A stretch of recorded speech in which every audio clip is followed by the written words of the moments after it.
ఒక రాజకుమారుడు నట్ట నడిరాత్రిలో తన లక్ష్యం కోసం బయలుదేరాడు. ఆ రోజు బీభత్సంగా గాలి వీస్తున్నా ఓడలో ఒక్కడే ఎవ్వరికీ భయపడకుండా మెరుస్తున్న సముద్రం మీద అలాగే వెళ్తున్నాడు. అమ్మా, సముద్రం ఎందుకమ్మా మెరుస్తుంది? ఎందుకంటే సముద్రం లోపల చాలా బంగారం ఉంది, అందుకే మెరుస్తుంది. అమ్మా, నీకు బంగారం అంటే ఇష్టమా అమ్మా?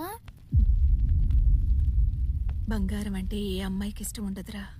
అమ్మా, నీకు ప్రపంచంలో ఉన్న బంగారం అంతా తెచ్చిస్తానమ్మా. సరే, ఇప్పుడు పడుకో, పొద్దున్నే పోయి తీసుకునొద్దు గాని. నిద్రపో.